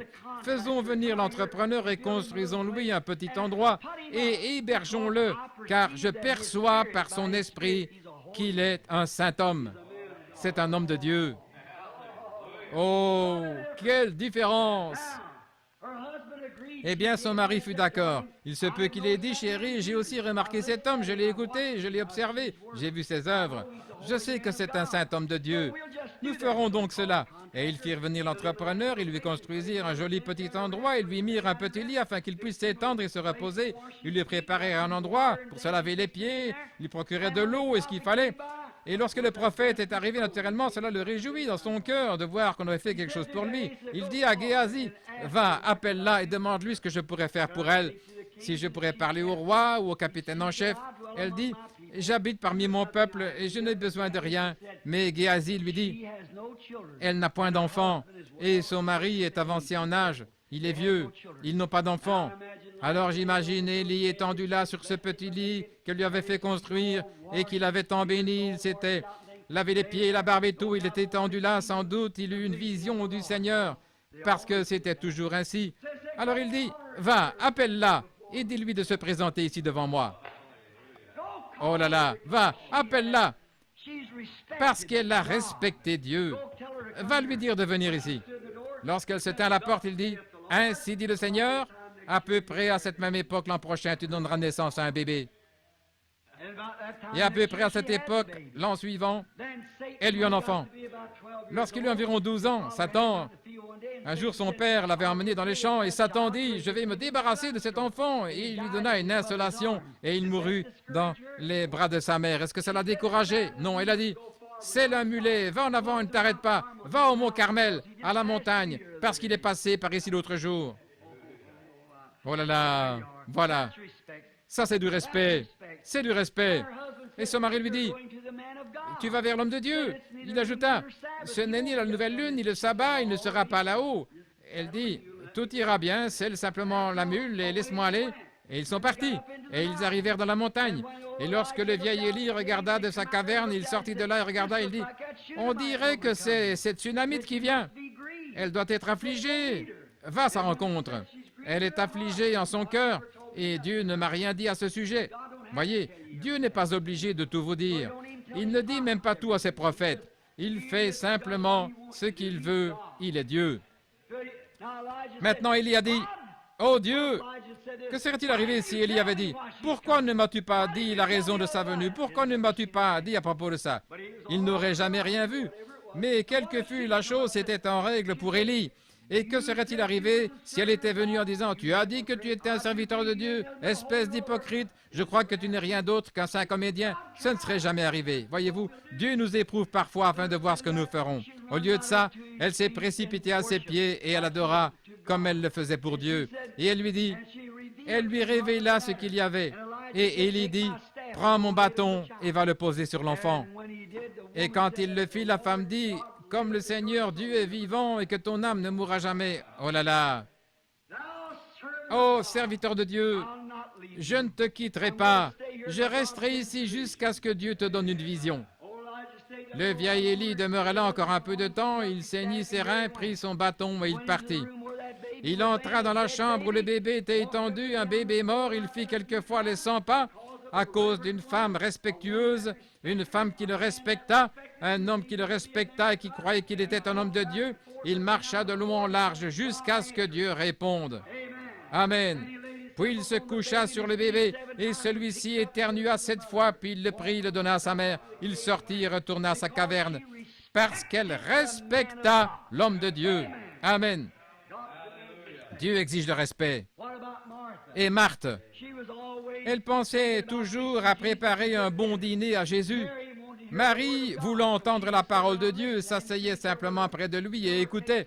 Elle ne se souciait guère que les tailles d'oreiller soient changées ou que les rideaux soient époussetés ou qu'ils aient à manger ou pas. Elle voulait simplement entendre ce que Jésus allait dire. Mais Marthe voulait toujours lui préparer un bon dîner, s'assurer que son fauteuil soit bien confortable et placé correctement et que tout soit bien nettoyé. Elle voulait qu'il fasse quelque chose pour Jésus à sa manière. Et c'était pareil pour Marie. Mais un jour, lorsque Lazare, bien des gens disent du mal de Marthe, disant qu'elle aurait dû être plus intéressée. Oh non, un instant, voyez-vous, le temps viendrait où Marthe montrerait ses couleurs. Et puis, lorsque Lazare, son frère, mourut, elle l'envoya chercher afin qu'il prie pour lui. Il ne vint pas, il ignora l'appel, il alla ailleurs. Elle l'envoya chercher de nouveau. Il continua à ignorer l'appel. Mais lorsque finalement il vint, il semble maintenant qu'elle aurait pu sortir à sa rencontre et dire, « Pourquoi n'es-tu pas venu? Pourquoi n'es-tu pas venu quand je t'ai appelé? Mon frère était là malade. Nous avons quitté notre église. Nous avons quitté notre organisation. Nous avons tout fait pour suivre ton message parce que nous avons cru que tu étais un homme de Dieu. Mais comment un homme de Dieu pourrait-il? Et nous 3 étant des enfants orphelins, 3 orphelins, Notre gagne-pain était de fabriquer des tapisseries pour le temple. Nous étions des membres là, notre mère et notre père étaient des membres. Mais parce que tu nous as joué un tour en nous faisant croire cet enseignement disant que tu es un fils de Dieu et un prophète envoyé de Dieu et toutes ces choses, comment pouvons-nous te croire, toi, un homme qui n'a même pas voulu m'écouter quand je t'ai fait appeler, quand j'étais dans le besoin et que j'avais besoin de toi? Tu as ignoré mon message et continué ton chemin. Et je t'ai envoyé chercher de nouveau et tu as continué d'ignorer. Pourquoi tu agis ainsi? Si elle avait fait cela, l'histoire aurait été différente ce soir. Que fit-elle? Elle courut directement là. Il se trouvait. Elle tomba à ses pieds. Seigneur, si tu avais été là, mon frère ne serait pas mort. Oh, vous y êtes. Que faisait-elle? Elle témoignait du respect. Elle se trouvait dans la présence de Dieu et elle le respectait. Elle l'appela son Seigneur. Seigneur, si tu avais été là. Non pas, je t'ai envoyé chercher. Cela était tout oublié. Maintenant, tu es ici, voyez-vous. Si tu avais été là, mon frère ne serait pas mort. Il a dit, ton frère ressuscitera. Oh, dit-elle, oui, Seigneur, je sais qu'il ressuscitera au dernier jour. Et il dit, mais je suis la résurrection et la vie. Celui qui croit en moi vivra, même s'il était mort. Quiconque vit et croit en moi ne mourra jamais. Je crois, Seigneur, que tu es le Fils de Dieu qui devait venir dans le monde. Et même maintenant, Seigneur, oh, même maintenant, non pas, Seigneur, tu aurais dû faire ceci, tu aurais dû faire cela, mais même maintenant, tout ce que tu demanderas à Dieu, Dieu te le donnera. C'est ça. Que se passerait-il ce soir si nous pouvions dire cela à quelqu'un? Oh, mon frère, je crois que ce que tu demandes à Dieu, Dieu te l'accorde. Il aurait les mêmes résultats. Mais peu importe combien, nous savons qu'il était le Fils de Dieu. Si elle n'avait pas respecté cela, cela n'aurait jamais marché. Cela venait de son cœur. Elle dit, mais maintenant, Seigneur, tout ce que tu demanderas à Dieu, Dieu te l'accordera. C'est cela. C'est cela. De tout son cœur, elle le crut. S'il était allé à la chasse ou à la pêche, cela n'aurait rien changé pour elle. Non. Si Élie était allé chasser ou s'il avait été quelque part, cela n'aurait rien changé pour cette femme sunamite. Elle croyait toujours qu'il était un homme de Dieu. Certainement. Peu importe ce qu'il faisait pour elle, il était toujours l'homme de Dieu, parce qu'elle avait vu Dieu agir dans sa vie. Quant à Marthe, peu importe ce qui pouvait arriver, elle avait vu ce que Dieu avait fait pour lui. Elle dit, mais maintenant, Seigneur, quoi que tu demandes à Dieu, Dieu te le donnera. Ah, c'est cela, vous y voilà. Il dit, ton frère ressuscitera. Puis il dit, où l'avez-vous enseveli? Et ils se rendirent au tombeau. Et il appela Lazare hors de la tombe, bien qu'il fût mort depuis 4 jours. Pourquoi? Parce que la sœur de Lazare avait respecté ce qu'il était. Si vous ne pouvez pas respecter l'homme, respectez la fonction qu'il remplit pour Dieu. C'est parfaitement juste, voyez-vous. Respectez-le. Si un prédicateur, votre pasteur, respectez-le toujours. J'ai entendu des congrégations parler de leur pasteur, parlant de lui en le dénigrant et le ridiculisant. Comment ce pasteur pourrait-il faire quelque chose pour vous? Il ne le peut pas. Je ne parle pas de cette église, mais je parle d'églises que j'ai visitées. Vous devez aimer votre pasteur. Vous devez savoir qu'il est un être humain, mais pourtant, Dieu en a fait son pasteur. Le Saint-Esprit en a fait un surveillant. Alors vous devez le respecter de cette manière, peu importe ce que le pasteur a fait. Si vous le respectez dans votre cœur comme serviteur de Dieu, Dieu vous respectera pour l'avoir fait. Celui qui me reçoit, reçoit celui qui m'a envoyé, a dit Jésus. Celui qui ne me reçoit pas ne peut le recevoir. Voyez-ils dire que Dieu était leur père, il a dit votre père c'est le diable. Ainsi voyez-vous, vous devez respecter cela et le croire, croire qu'il l'est. Oui, Marthe le croyait. Il y a une petite chose que j'ai abordée ce matin à propos de cette femme syrophénicienne lorsqu'elle vint. Remarquez comme elle fut repoussée durement. Lui était un juif, elle, une femme des nations. Et elle courut vers lui. Elle ne savait pas comment l'aborder, mais elle avait un besoin. Elle savait qu'il était ce Fils de Dieu. Elle le croyait. Si Dieu répondait à ses prières pour les autres, il ferait de même pour elle. Et elle savait que ce qu'il disait était la parole de Dieu, et si c'était la parole de Dieu pour les Juifs, c'était aussi la parole de Dieu pour les gentils, quoi qu'ils disent. Alors Jésus l'éprouva. Elle dit, « Seigneur, aie pitié. » Maintenant, regardez. Elle dit, « Toi, fils de David. » Parce qu'elle avait entendu les Juifs l'appeler fils de David, mais il n'était pas fils de David pour elle. Elle dit, « Toi, fils de David. » C'est ainsi qu'un Juif l'aurait abordé, parce qu'elle avait entendu les autres. Elle essaya de s'approcher de la même façon qu'eux, parce qu'elle essayait de trouver le respect, elle essayait de montrer son respect. Elle ne faisait pas semblant. Jésus l'aurait su, si tel avait été le cas. Non. Il l'aurait su, donc. Elle dit, « Fils de David, aie pitié de ma fille, car elle est cruellement tourmentée par un démon. » Il se tourna, la regarda et dit, « Il n'est pas convenable pour moi de prendre le pain des enfants et de le jeter aux chiens. » Ça alors, c'en était une. Il ne la repoussa pas seulement dans sa requête, mais il l'appela un chien. Exactement. Et l'expression chien est l'une des plus basses dans la Bible, vous savez. Il a dit, « Ce n'est pas convenable pour moi de prendre le pain des enfants et de le jeter aux chiens. » Et elle dit, « C'est vrai, Seigneur. » Seigneur, alors elle l'obtint. Il n'était pas un fils de David pour elle, mais il était le Seigneur. C'est vrai, Seigneur, c'est juste. Mais les enfants mangent les miettes, ou plutôt les chiens mangent les restes sous la table de leur maître. Ça a eu de l'effet, c'était ça, c'était le respect.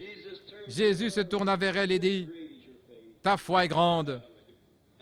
Maintenant, rentre chez toi et tu trouveras ta fille comme tu l'as cru. » C'est ça. Pourquoi? C'était son approche. Que serait-il arrivé si elle s'était retournée en disant, s'il s'était retourné, avait dit, « Il n'est pas convenable de prendre, en d'autres termes, ce n'est pas correct. » Disons qu'une catholique s'approche et dise, « Oh, frère Branham, je sais que Dieu entend vos prières pour ces gens ici, voulez-vous prier pour moi? » Et je dirais, « Ce n'est pas juste pour moi de prendre le temps de ces enfants ici, je suis ici pour prier pour ces pentecôtistes, et non pour vous, bande de catholiques. » Voyez-vous, qu'aurait-elle pu dire? Oh, j'imagine qu'elle serait sortie d'ici en tapant du pied. Mais elle se tourna et dit, « C'est vrai, Seigneur. C'est vrai, Seigneur.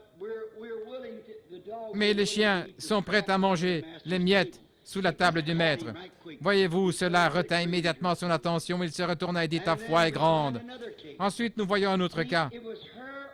Voyez-vous, c'était son approche, son respect. Elle respectait Dieu en le respectant lui. Et nous voyons qu'une fois, il y avait un Romain. C'était un homme important et il aimait les Juifs et son serviteur était malade. Lui-même ne se sentait pas digne d'aller au-devant de Jésus. Voyez-vous, vous devriez toujours vous sentir beaucoup plus petit que vous n'êtes. Ne soyez jamais grand à vos propres yeux. Maintenant, si vous êtes grand, laissez quelqu'un d'autre le dire. Voyez-vous. Mais à présent, cet homme, il était centurion romain et il avait un serviteur malade. Il l'envoya donc chercher pour que son serviteur guérisse. Et Jésus dit, « Je viendrai le guérir. » Tandis qu'il était en route, le Romain le vit arriver. J'imagine qu'il a dit, « Oh là là, voici ce saint homme. Voici ce saint homme qui vient. Et moi qui ne suis qu'un gentil de rien du tout. Je suis un centurion romain. Je suis un général ou un officier. En fait, je ne suis pas juif. Et je n'ai pas le droit que ce saint homme vienne. Voyez-vous ce respect? Voyez-vous? Je n'ai pas le droit que ce saint serviteur de Dieu entre dans ma maison. » Lorsqu'il le vit arriver à la porte, il l'appela et dit, « Seigneur, je ne suis pas digne que tu viennes sous mon toit. » Il avait probablement un palais comme maison, c'était un centurion. Il dit, « Je ne suis pas digne que tu viennes sous mon toit. Et je ne suis pas trouvé digne de venir vers toi. C'est pourquoi j'ai envoyé un de tes compatriotes bénis, les Juifs. Mais j'ai ici un serviteur qui est malade. » Il dit, « Je suis un homme sous autorité. Je dis à ce soldat, pars, et il part. Je dis à un autre, viens, et il vient. » Qu'a-t-il dit là? « Je sais que tu es tout-puissant. Tu peux dire à cette maladie, pars, et elle part. Tu peux dire à celle-ci, viens, et elle viendra. » Voyez-vous? Il reconnut cela. De même qu'il avait autorité sur ses soldats, Jésus avait autorité sur toutes tes maladies et infirmités. Tout ce que tu dois faire, Seigneur, c'est simplement de prononcer la parole. Alléluia! Prononce simplement la parole. Et mon serviteur vivra. Jésus s'arrêta, se tourna vers ses Juifs et il leur dit, « Je n'ai pas trouvé une foi pareille en Israël. » Il a dit, « C'est réglé maintenant pour ton serviteur. » Pourquoi? Parce qu'il respecta cela. Il respecta Jésus-Christ, qui était le Dieu du ciel. Maintenant, je pense qu'il se fait tard. Je veux encore dire une chose, et c'est celle-ci. Toutes ces grandes marques de respect et tout le reste, mais aujourd'hui, pour une raison quelconque, c'est différent. Dieu peut faire quelque chose aujourd'hui et les gens s'en moqueront. Je crois que nous aurions été différents aujourd'hui. Il y a environ 40 ans, lorsque le Saint-Esprit commença à tomber pour la première fois, mais que firent les gens? Ils enfermèrent les prédicateurs, les traitant de saints comédiens. Ils ne voulurent même pas les nourrir dans les villes et tout le reste. Pour vivre, ils durent écraser du maïs sur la voie ferrée. Que firent-ils? 40 années de souffrance de plus pour l'Église. Elle dut tout traverser. 2 guerres pendant ce temps-là, voyez-vous. Cela en a tué des milliers, alors qu'elle serait probablement déjà partie à la maison. Maintenant, que serait-il arrivé lorsque Dieu commença à répandre le Saint-Esprit sur l'Église dans les derniers jours? Que serait-il arrivé il y a 25 ans lorsqu'il commença à envoyer ses signes, ses prodiges et ses miracles? Que serait-il arrivé si les gens s'étaient tous ralliés? Mais que firent-ils? Ils dirent, tout ça porte malheur, c'est de l'hypnotisme, il fait de la télépathie, c'est ceci et cela. Que serait-il arrivé si toutes les nations s'étaient unies en disant, que le nom du Seigneur soit béni? Que serait-il arrivé si les méthodistes, baptistes, presbytériens et tous s'étaient pris par la main en disant, merci Seigneur, c'est ce que nous attendions, le Saint-Esprit est en train d'être déversé. Voici des hommes qui ont des visions, voici des prophètes parmi nous. Voici tous ces grands dons manifestés. Il y a des hommes qui parlent en langue, d'autres qui pratiquent la guérison divine. Toutes ces choses ont été déversées sur nous. Grâce soit rendue à Dieu. C'est venu à travers un petit groupe humble, pentecôtiste. Retournons tous à la Bible. Retournons-y, frères. Démolissons nos organisations et soyons tous des frères unis.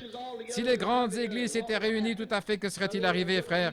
Il n'y aurait plus besoin d'hôpitaux dans le pays aujourd'hui. C'est vrai. Non. Il y aurait eu de tels grands dons puissants et de tels prodiges parmi les gens. Il y aurait eu un tel respect que l'Église serait peut-être déjà partie à la maison et que le millénium aurait commencé. Mais non, ils manquèrent de respect. Ils les appelèrent des saints comédiens. Les journaux publièrent toutes sortes de choses sales et calomnieuses en utilisant un langage grossier. Les églises se moquèrent et les ridiculisèrent, les repoussèrent en essayant de les retenir en dehors des villes et tout le reste, avec un manque de respect total. Je pourrais en parler davantage, mais il se fait tard. Maintenant, je pourrais en dire bien plus. Laissez-moi parler maintenant du Branham Tabernacle. Dieu a commencé à déverser des dons sur nous. Nous le voyons. Maintenant, quel est le don de Dieu aujourd'hui? C'est le Saint-Esprit. C'est le Saint-Esprit qui est en nous. Nous devons respecter cela. Nous devons le respecter chaque fois qu'il vient sur une personne. Les dons divins de Dieu, lorsqu'il envoie ces dons, peu importe combien réels ils sont, ils ne nous aideront jamais avant que nous en arrivions au point où nous pouvons les respecter. Quelqu'un peut donner une prophétie. Si vous ne croyez pas en cette prophétie, elle ne vous fera jamais de bien. Vous devez avoir de la révérence, vous devez la respecter. Vous devez croire qu'elle vient de Dieu. Croyez-la jusqu'à ce qu'il ait été prouvé qu'elle soit fausse. Lorsqu'il est prouvé qu'elle est fausse, vous avez le droit de ne pas la croire, alors ne vous associez plus à elle. Mais aussi longtemps qu'il est prouvé qu'elle est vraie, alors croyez-la. Comme l'a dit le vieux Samuel le jour où il voulait un roi, j'aimerais vous demander une chose. Vous ai-je une fois soutiré de l'argent? Vous ai-je une fois demandé quelque chose pour vivre? Ou vous ai-je une fois dit quelque chose au nom du Seigneur qui ne soit pas arrivé? Il a dit, vous n'avez pas besoin de roi, et votre roi ne vous fera aucun bien. Il leur a dit cela. Il leur a posé la question, vous ai-je dit une fois quelque chose comme étant ainsi dit le Seigneur qui ne soit pas arrivé? Eh bien, les gens manquèrent de respect envers Samuel. Oh, nous savons, Samuel, c'est vrai, nous ne prétendons pas que tu nous aies dit autre chose que la vérité, mais néanmoins, nous voulons le faire de cette façon, voyez-vous. Vous ne devez pas faire cela. Vous devez le faire à la manière de Dieu. Lorsque nous recevons le Saint-Esprit, ce n'est pas en serrant la main du pasteur. Recevoir le Saint-Esprit, c'est recevoir Christ en vous, parce qu'il est le messager de Dieu de ce jour. Le Saint-Esprit est le messager de Dieu, et vous devez le respecter. Lorsqu'il vient, ne dites pas « Hi, hi, regardez cette femme qui crie et qui pleure, les larmes qui coulent. Regardez cet homme qui secoue ses mains, qui tremble et qui pleure. » Vous savez ce que c'est?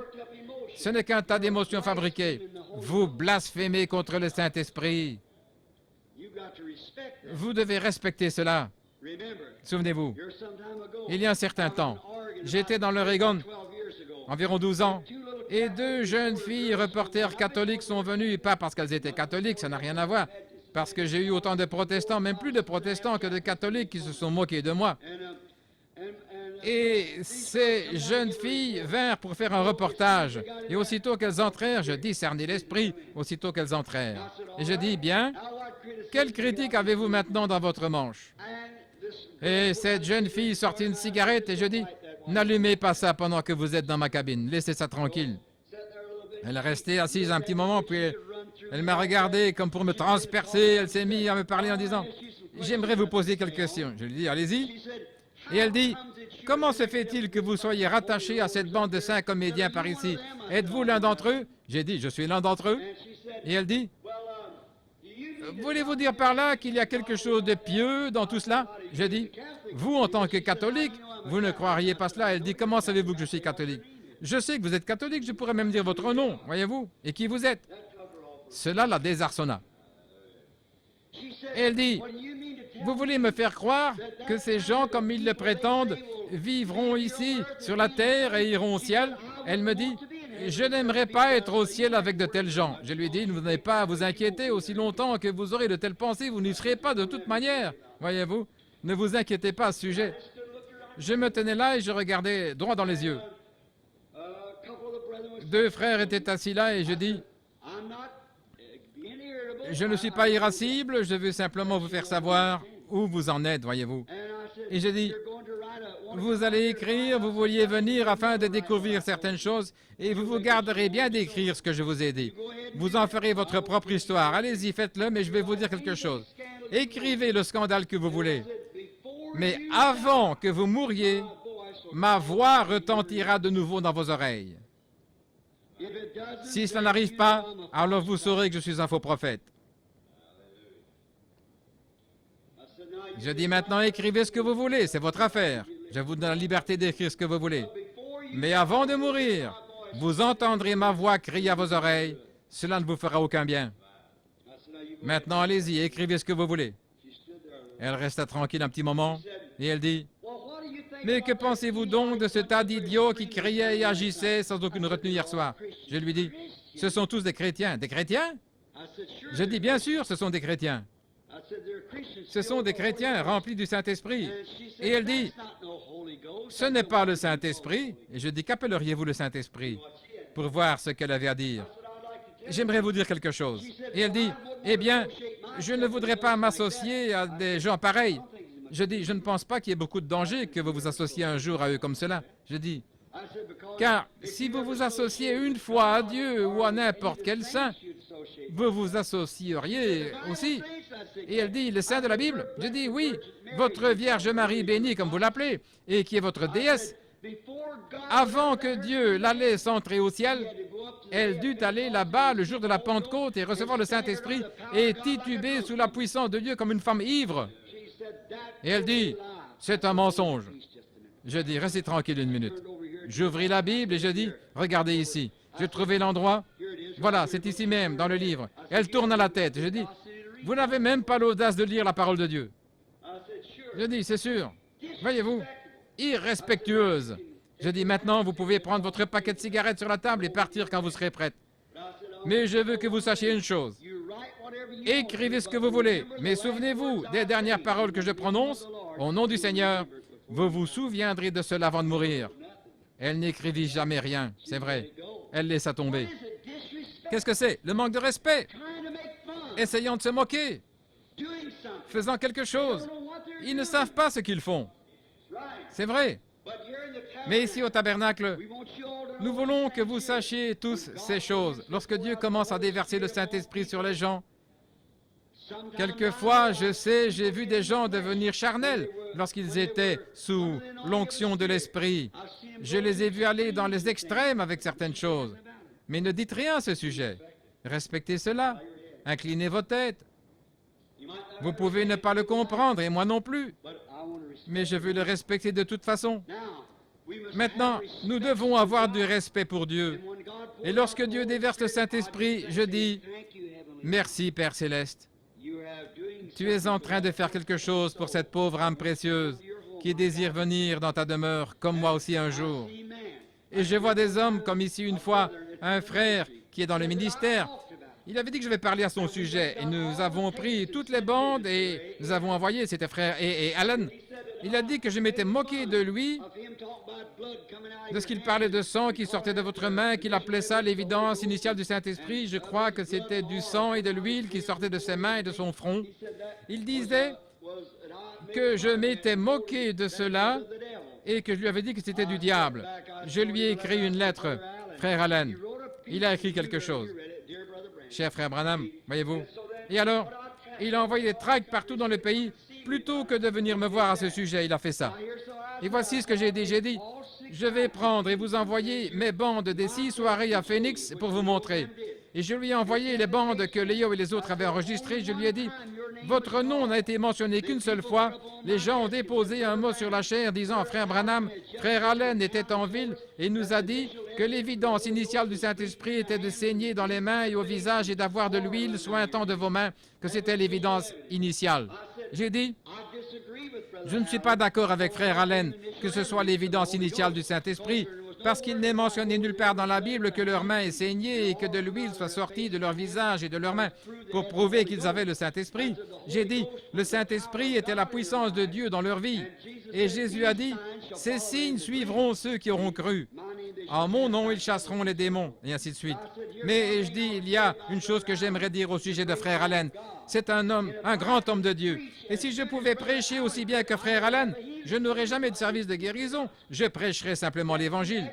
Et voyez-vous, bien qu'il ait répandu cet article et tout le reste, disant que j'avais fait cela, s'appuyant juste sur ce que quelqu'un d'autre avait raconté, mais même si j'étais en désaccord avec ce frère sur sa théologie, je ne voudrais certainement pas blasphémer contre lui.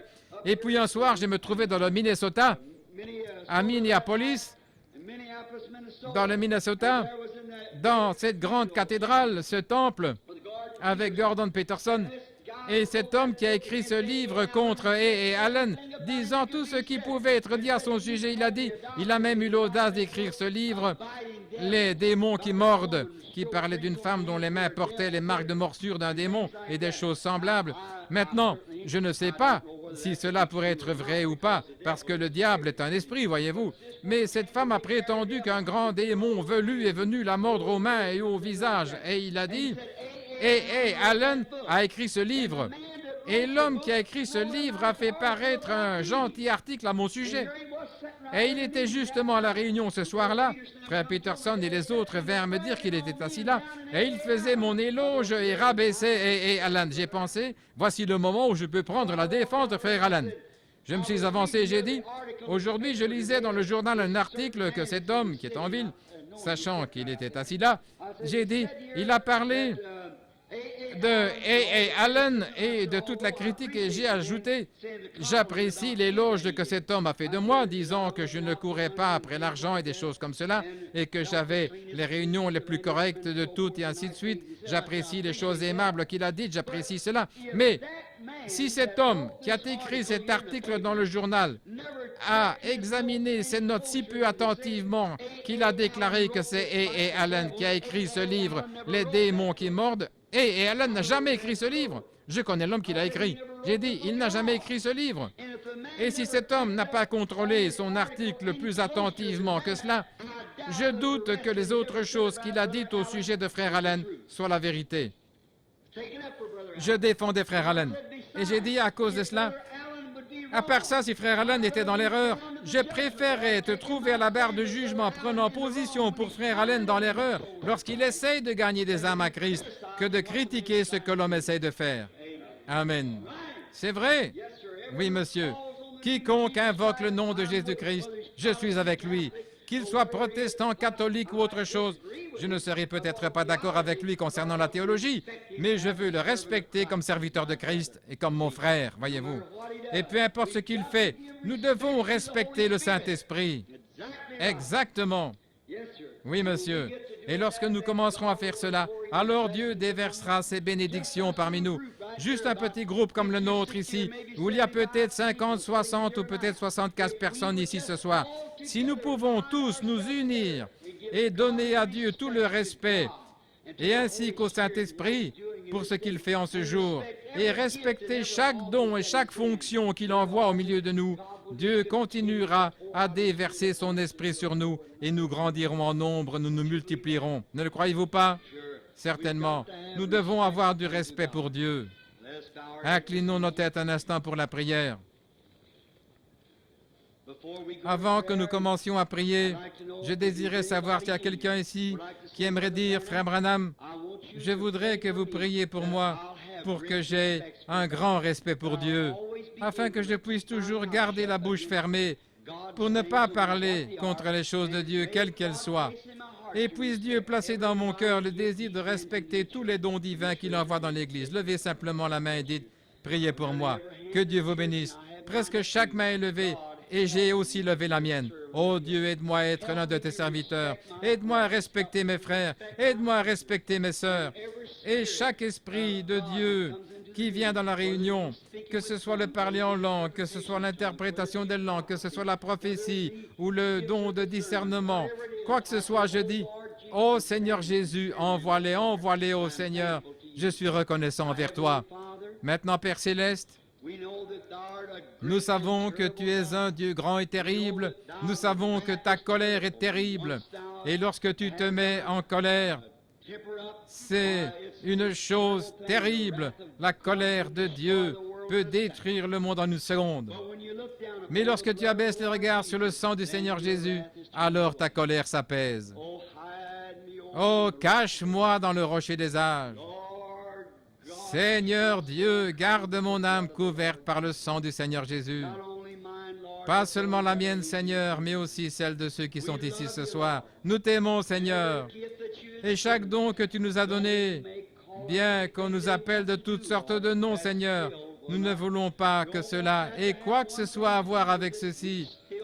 Nous te respecterons toujours, toi qui es le grand Saint-Esprit. Nous t'aimons, Père. Nous te remercions pour le don de guérison parmi nous. Nous te remercions pour le don de prophétie parmi nous. Nous te remercions pour le don des langues et le don d'interprétation. Et ô Dieu, nous te prions de continuer à envoyer des dons parmi nous, les dons du grand Saint-Esprit, par-dessus tout, Seigneur.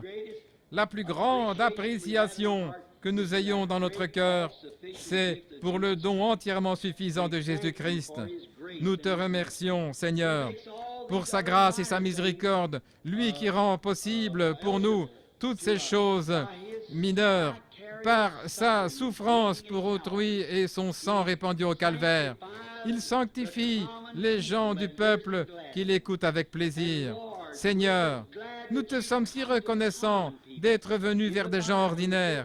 Dans la Bible, dans le livre de Saint Luc, nous lisons que les gens ordinaires l'écoutaient avec plaisir. Aujourd'hui, ils disent, oh, ce ne sont que des gens ordinaires. Mais Seigneur, c'est le genre de personnes qui t'écoutaient lorsque tu es ici dans la chair. Les gens ordinaires t'écoutaient avec plaisir. Les hautains, les riches et beaucoup d'autres ne voulaient pas t'écouter. Les rois, les potentats, les prêtres de ce temps-là ne voulaient pas t'écouter. Mais les gens ordinaires te reçurent avec plaisir. Et Père, ce soir, nous sommes des gens ordinaires et nous te recevons avec joie. Nous sommes heureux, comme il l'était lorsqu'il revenait en se réjouissant, en pensant que c'était une chose merveilleuse et heureux de pouvoir porter l'opprobre de son nom. Lorsqu'on leur faisait des reproches et qu'on les appelait de toutes sortes de noms, ils étaient si heureux parce que c'était un privilège pour eux que de souffrir pour le nom de Jésus-Christ. Père Dieu, nous nous joignons aux disciples de ce temps-là et disons, nous sommes heureux. Je me tiens ce soir comme le Saint Paul de jadis lorsqu'il se tenait devant Agrippa, disant, selon la voie qu'ils appellent hérésie, de la folie, c'est ainsi que j'adore le Dieu de nos pères. Et lorsqu'Agrippa dit, Paul, Ton grand savoir t'a rendu fou. Il répondit, je ne suis pas fou, Agrippa. Finalement, Agrippa en arriva au point où il s'écria, tu vas bientôt me persuader de devenir chrétien. Et il dit, j'aimerais que tu deviennes comme moi, à l'exception de ces chaînes et de ces liens. Oh Dieu, quel amour Paul avait! Il a dit qu'il deviendrait un objet de malédiction pour que son peuple soit sauvé. Oh Père Dieu, donne-nous de l'amour les uns pour les autres comme cela. Donne-nous cet amour immortel, cette décence, ce respect les uns pour les autres, d'être assez chrétiens pour regarder au-dessus des fautes des autres, de regarder par-dessus, parce que l'homme a été béni par Dieu. Il se peut qu'il fasse une faute, ô Père. Ne nous laisse pas regarder cette faute, sachant que c'est un précieux frère que Satan a peut-être pris au piège dans quelque chose. Mais s'il l'a fait, nous te prions, Seigneur, de l'aider à en sortir, lui ou elle. Puissions-nous avoir de l'amour dans notre cœur, pour aller à la recherche des brebis perdues et les ramener dans la bergerie. Accorde-le, Seigneur. Pardonne nos offenses comme nous pardonnons à ceux qui nous ont offensés. Accorde-le, Seigneur. Ne nous induis pas en tentation, mais délivre-nous du mal, car c'est à toi qu'appartiennent le règne, la puissance et la gloire au siècle des siècles. Amen. Oui, je vous dis ce soir, mon peuple,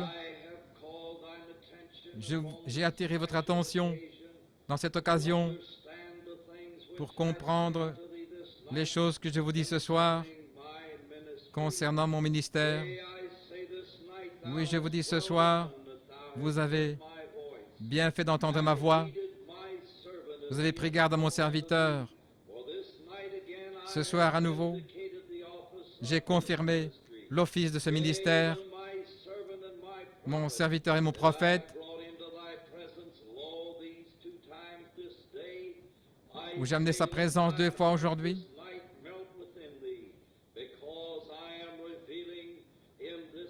parce que je révèle ce soir, à nouveau, je vous révèle l'office de mon prophète en ce jour. Oui, je vous l'ai dit, écoutez les choses qu'il vous a apportées ce soir,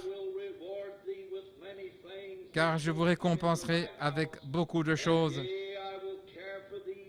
Je prendrai de soin comme un tendre père prend soin de ses enfants. À nouveau, je l'ai élevé aux yeux de son peuple qui a levé les yeux vers lui. Oui, je continuerai d'être avec toi, mon serviteur, et les choses qui concernent l'office du prophète, puis-je dire que je vous bénirai de beaucoup de choses.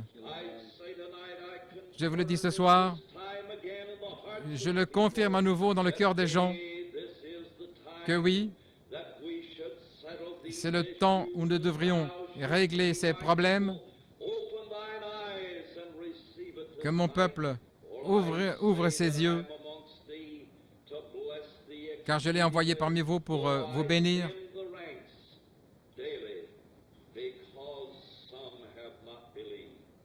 Et j'amenuise les rangs chaque jour parce que certains n'ont pas cru. Ce soir, tournez votre cœur vers moi et l'office de mon prophète. Ainsi dit le Seigneur.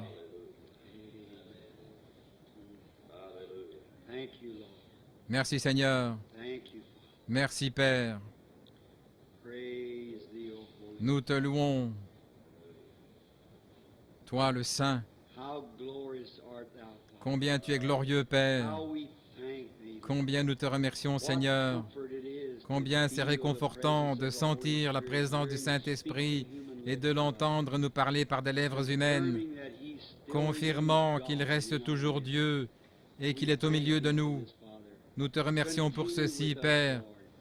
Reste avec nous, Seigneur, sois patient avec nous, afin que nous puissions être ton peuple. Par Jésus-Christ, nous te le demandons. Amen.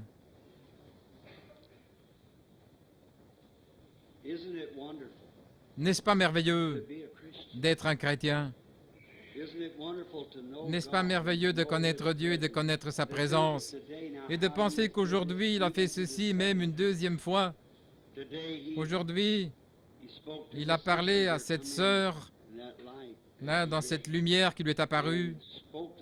Il leur a parlé parce qu'elles avaient cru le message. Il est glorieux, n'est-ce pas? Ne l'aimez-vous pas? Combien l'aiment de tout leur cœur, de toute leur âme. Il est merveilleux. Maintenant, levons-nous, alors que nous chantons ce bon vieux cantique. Je l'aime.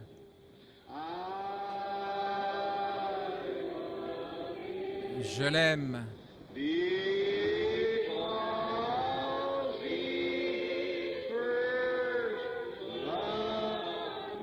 Parce qu'il m'a aimé le premier.